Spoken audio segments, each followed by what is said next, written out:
Ny avy eo amin'ny feon'ny demokrasia resaka mahakasika ny gazety feon'ny demokrasia no miaraka amintsika eto mezrapanao. Miaravantsika dia miaravantsika rehetra ato trano a miaravan'ny mpijery rehetra na anabaka io a na mivantana.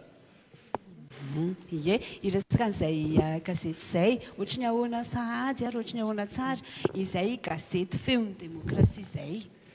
Ny feon'ny demokrasia zany dia gazety anankiray anabaka na presse en ligne izy amin'ny teny frantsay a izay forona tamin'ity taona ity tamin'ny oktobra izy no tokanina ofisialy a na fiain'ny fepetra rehetra takiny eto Madagasikara mahakasika an'izany hoe gazety presse en ligne na gazety anabaka izay. Gazety anankiray a hitantsika ao amin'ny www.feon'democrasie.mg izay gazety feno satria hita daholo ny trangam-piarahamonina rehetra, ny vaovao ara-politika mazava ho azy a, vaovao ara-panatanjahantena, fiarahamonina, tontolo iainana sy sisa nefa ihany koa gazety azo andefasana dokam-barotra amin'ny alalan'ny internet. Ka izay indrindra ny tiako anontaniana hoe rehefa niresakantsika tao hoe en ligne raha ohatra zany hoe miditra isaky n'inona zany ny olona ny miditra mety hoe mahita artikla vaovao foana. Manaraka ny firitron'ny teknôlôjia isika izany hoe tsy afa miala amin'ny intsony zany sika dia afaka miditra foana satria izy io a dia mampiavaka anazy amin'ny gazety en ligne rehetra manana ny mpanao gazetiny rehetra manerana ny faritra 13 eto Madagasikara. Ny antony tsinona izaho izay miresaka eto zany sady web admin no GM eto Madagasikara dia misy ireo mpanao gazetinay miparitaka manerana ny faritra mampiditra vaovao isaky ny misy trangam-piarahamonina tokony ho fantatry ny rehetra zany. Zay mahatonga ilay izy hoe immédiate satria isaky ohatra ny vao misy zavatra miseho dia efa misy mpanao gazety tonga any dia mandefa azy en ligne. Na izany ary. Raha ohatra misy vaovao tiana apita zany ohatra manana vaovao izahay dia ahoana fomba hiantsonanareo na ihany koa hoe efa misy contact ao. Efa misy contact n'ireo gazety, ireo mpanao gazety rehetra manerana ny faritra ao anatin'ilay site web. Ankoatran'izay efa misy Facebook ahitana anay mazava ho azy, misy Twitter, misy YouTube dia afaka hita ao anatin'izay rehetra izay. Satria ny antony tsinona ny gazety en ligne no mahafeno fepetra ilay haino vaky jery.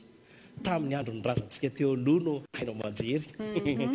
Ny ny haino avy amin'ny alalan'ny radio ireo hitantsika azy, ny jery isika atao amin'ny télé no manana azy ary ny vaky dia zareo manana ny gazety antsoratra fa ankehitriny tsika efa miaina ao anatin'ilay haino vaky jery izany hoe hitantsika amin'ny site web zany sady mahitsika no mamaky no miaino sy mahasamihafa ny gazety en ligne. Zany hoe io gazety en ligne io zany sady mety hoe misy vidéo afaka mijery ianao, misy sary ao, inona ny anisany hoe mampiavaka an'ilay gazety ihany koa raha oharina amin'ny gazety hafa ankoatran'izy hoe en ligne izay. Mahakasitraka izao aloha mampiavaka ny gazety en ligne, mampiavaka ny presse en ligne amin'ny rehetra. Eo ilay teneniko teo hoe haino vaky jery izy. Fa raha ohatra izao tsika mandefa zavatra amin'ny alalan'ny gazety dia androany no enam-pelantanan'ny olona fa raha pitso iny efa misy mamono atao mofokasy. Dia ohatran'izay koa tsika raha ohatra hoe amin'ny télé fa isaorana an'ireo namana aloha zany fa efa en ligne koa ny ankabeazan'ny télé iny nareo koa zay fa hitako hoe voatahiry eo foana iny.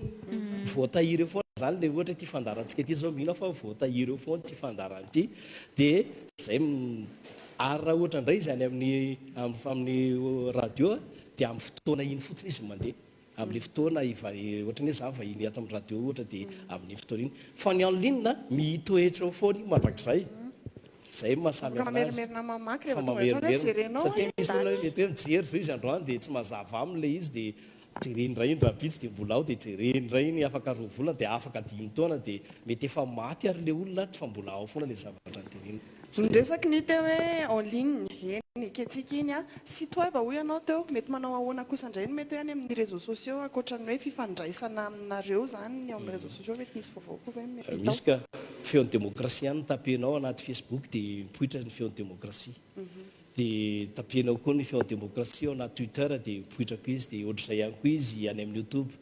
Ireo ihany aloha no ampiasanay satria ireo no be mampiasa indrindra aty amintsika. Fanamariana kely ny feon'ny demokrasia dia site web amin'ny teny malagasy madio rano Izany hoe tena teny malagasy ny ao anatiny, mpanao gazety malagasy miasa ao anatiny. Dia zava-miseho eto Madagasikara. Izany akory nefa tsy midika hoe tsy mamoaka vaovao izay mahaliana ny any ivelany izay, satria izao ao anatin'ny page io misy, ao anatin'ny site web misy hoe mahaliana izay ao, misy menu an'izay, dia misy olona anankiray influenceur malaza any France miara-miasa aminay Luciane. Izao nefa mampiavaka azy zavatra mahaliana mihitsy ny ao anatiny. Anisany zavatra tena manaitra anaty tantaran'ny Luciane zao dia afaka anaovana jus ity voakesika ity, ary tena fanafody be mihitsy ilay izy, dia nanandrana fa nety ao anatin'ny page io zao tantarany an'izany. Misy ihany koa influenceur coréenne miara-miasa aminao Hek Van Cook, izay mampianatra ny mahakasika ny teny coréenne manokana sy ny hay informatique. Sokatra amin'ny rehetra izy fa saingy ampy teny gasy. Tena mahaliana be mihitsy fa eo aretany olona hitsidika ny sitan'ny feon'ny demokrasia mba hoe hijery an'ireo vaovao rehetra izay alefanareo isan'andro ao anatin'ny site. Manentanana tsy afa-miala amin'ny teknôlôjia intsony isika ankehitriny, satria mifampiankina be amin'ny fiainantsika andavanandro. Eto dia isaorana manokana ireo zoky mpialoha lalana ny mpizara amin'ny connexion zany, fa na any ambanivohitra be any ary izahay maka vaovao, raisitsika hoe tena any amin'ny faritra Androy any ambanivohitra be any, fa misy connexion any, dia roa teny hitako ato anatin'ny pazinareo le vakina any. Efa amin'izao zany efa tsy mitovy amin'ny fampilalana vaovao intsony fampalalana vaovao amin'izao, fa efa miandry miazakazaka be. Dia raha tia araka an'izay ianao dia manentana antsika miditra ao anatin'ny www.feondemocrasia.mg, misokatra ho amin'ny fiara-miasa rehetra io, na amin'ny politika, na amin'ny fiangonana, na amin'ny fikambanana maro samihafa, na izany naty izany ary dia ny mpanao gazety eto amin'ny Feondemocrasia dia mitandro fatratra ny